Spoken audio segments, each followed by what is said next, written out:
Welcome to Coach's Read. Today we're going to be reading one of my favorite books of all time, The True Story of the Three Little Pigs, written by John Scieszka, illustrated by Lane Smith. Everybody knows the story of the Three Little Pigs, or at least they think they do. But I'll let you in on a little secret. Nobody knows the real story because nobody has ever heard my side of the story. I'm the wolf.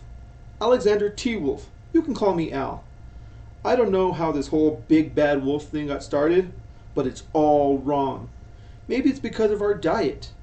Hey, it's not my fault wolves eat cute little animals like bunnies and sheep and pigs. That's just the way we are. If cheeseburgers were cute, folks would probably think you were big and bad too.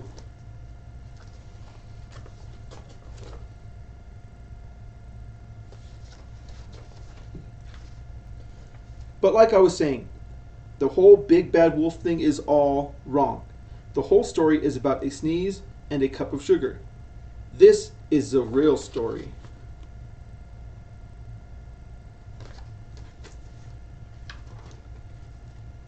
Way back in Once Upon a Time, I was making a birthday cake for my dear old granny. I had a terrible sneezing cold. I ran out of sugar.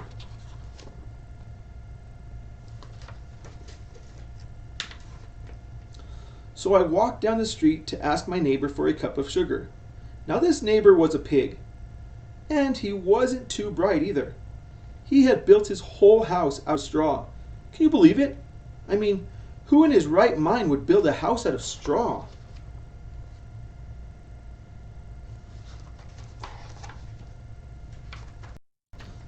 So of course, the minute I knocked on the door, it fell right in.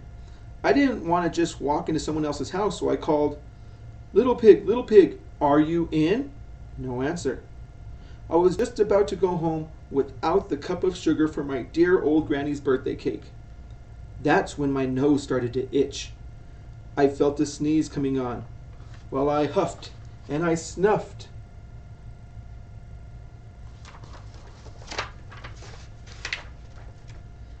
And I sneezed a great sneeze.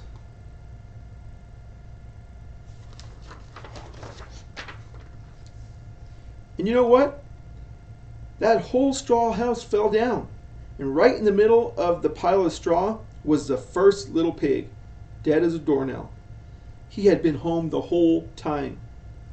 It seemed like a shame to leave a perfectly good ham dinner lying there in the straw, so I ate it up. Think of it as a big cheeseburger just lying there.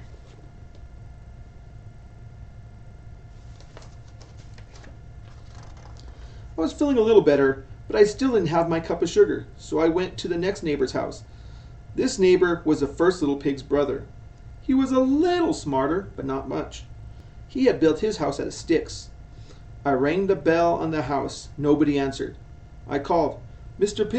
Pig, are you in?" He yelled back, "Go away, wolf. You can't come in. I'm shaving the hairs on my chinny chin."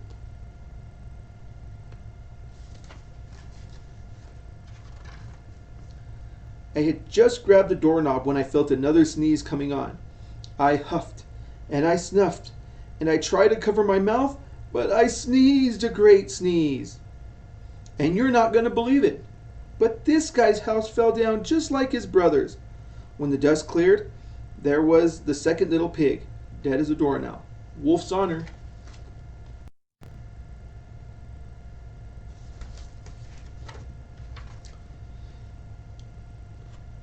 Now, you know food will spoil if you just leave it out in the open, so I did the only thing there was to do. I had dinner again. Think of it as a second helping. I was getting awfully full, but my cold was feeling a little better. And I still didn't have that cup of sugar for my dear old granny's birthday cake. So I went to the next house. This guy was the first and second little pig's brother. He must have been the brains of the family. He built his house out of bricks. I knocked on the brick house. No answer. I called, Mr. Pig, are you in?" And do you know what that rude little porker answered? "Get out of here, wolf. Don't bother me again."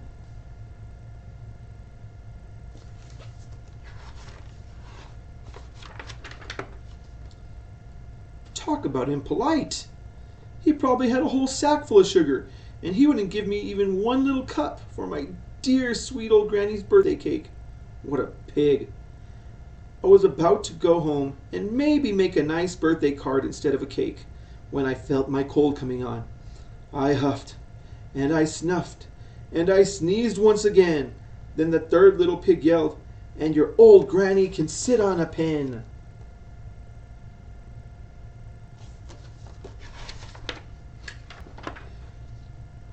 Now, I'm usually a pretty calm fellow, but when somebody talks about my granny like that, I go a little crazy.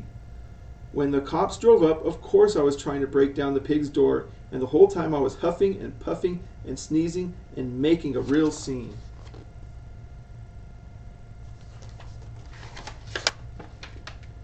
The rest, as they say, is history. The news reporters found out about the 2 pigs I had for dinner. They figured a sick guy going to borrow a cup of sugar didn't sound very exciting, so they jazzed up the story with all of that huff and puff and blow your house down, and they made me the big bad wolf. That's it, the real story. I was framed. But maybe you could loan me a cup of sugar? So I think that this book just teaches you to look at more than one side to a story whenever you hear about something. It's really important because there might be something else going on that you didn't even know because you only listened to one side of the story. So that's a really important thing to do. But thank you for joining me here on Coach's Read, and hopefully we'll see you on the next one.